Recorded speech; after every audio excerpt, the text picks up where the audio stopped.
प्रस्तुत comedy web series गणाची कमाल आमिरची धमाल।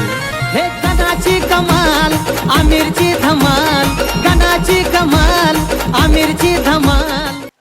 काय माहिती का? हा, माझ्याकडे एक बोकाड आहे। बर हा, ते काय करतो? बोकाड लय खतरनाक आहे। अरे प्रदर्शनात नेलतो।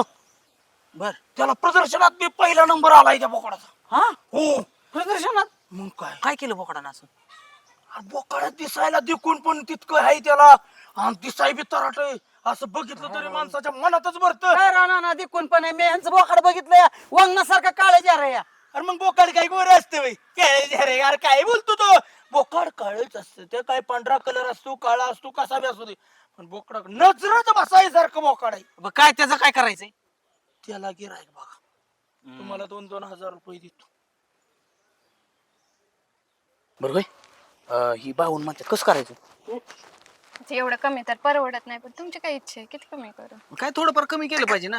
ही काय आपल्याला 55 घेणार आहेत का? थोडंफार काय ते कमी केलं पाहिजे। बर होय हो, तुमचं नाव काय आहे? माझं नाव आहे, माझं नाव तसं ताते आहे, पण सगळी प्रेमाने आपली तातू म्हणतात। बरं ऐका की एवढं तर कमी नाही होणार, 1000 रुपये कमी करते, 54 पर्यंत होईल। किती 54 का? मग जाऊ दे, दिलं आता काय मग माग पुढे एवढाच बघायचे। डन डन डन 54 ला तुमच्यासाठी दिलं हा? 54 हा 54 देऊन टाकले। लका तुला बोकाड दिले म्हणून तू खुशाल मेहुणीचा हात मागाय आलाय बाई? हा, आला का? चांगली चांगली आमिर सारख्या पोराची स्थळ नाकारली ती म्या। आपण माझ्यात काय कमी आहे मला सांगा की? अरे काय रे, तुझी ती बॉडी लँग्वेज तरी काय आहे? हा, असा नुसतं फुकला तरी जाशील कुणीकडं, असा फुक केला तरी जाशील, आणि मेहुणीचा हात मागाय आलाय। असं काय? आता नाही तुम्हाला फो करायला लावलं ना, मग सांगतो मग काय काय नाही। माझा अपमान करता होय? नाही लिंबू असा गोल फिरून टाचणी खूप बसली ना, नावाचा तात्या नाही पांगायच लावतो मग। अरे ह्याच्यामुळं तर रांगाय लावणार, रांगाय खर्च चालवायला लावणार। ए तात्या, अरे तुला काय इंचू बिंचू चावला काय? बोल की काहीतरी। अरे काय बोलायचे? अरे काय झालंय तुला? जाऊ दे, ऐक, ती आपलं ती बोकाड ह्यांना देऊन टाक। कुठलं बोकड? ठीक आहे, आपण घेतलेलं त्या दिवशी। अरे पण मला काय म्हणायचं आमिर, लायकी नसणाऱ्या माणसापाशी लायकी असणाऱ्या माणसाने यावाच कशाला मला म्हणायची? आता कुठल्या लायकीचं आणि काय? नाही, काय ते असंच बोलतोय, त्याचं काय म्हणाव घे तू।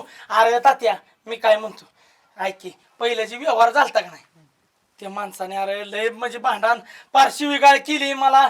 ती म्हणते बाबा मला बोकाड पाहिजे कसल्या परिस्थितीत। ऐका की नाही ना, तुम्ही कशाला लोड घेताय? तात्या म्हणजे आपल्या काय ऐकण्याचं नाही बाई। नाही, त्या आपलाच माणूस आहे. चला आता तुम्हाला सांगतो, ए तात्या बोकाड कुठे ठेवले? तसं नाही आम्ही वाऱ्याने फुकल्या उडून जातो, वजनदार माणसं जाग्यावर थांबतात, मग त्या वजनदार माणसाला आमची काय गरज पडली आज अशी? आता ह्यात वजनाचा आणि वाऱ्याचा काय संबंध होय ना? बघितलं का काय कशी बोलती या? हा, तरीच म्हणलं रत्नरंगीला 40 वर्षाची झाली तरी घरात का बसू नये का? कुठली पाहुणे का लग्न व्हायना? तुम्ही नका त्याचा जास्त विचार करू, मी 40 वर्षाचे होते नाही तर 50 वर्षाचे होते, आमचं आम्ही बघू। खरी नाही आमचा. तरी झाली काठीवाली, तरी लग्न होत नसतं पाहुणे माझे. नीट बोल.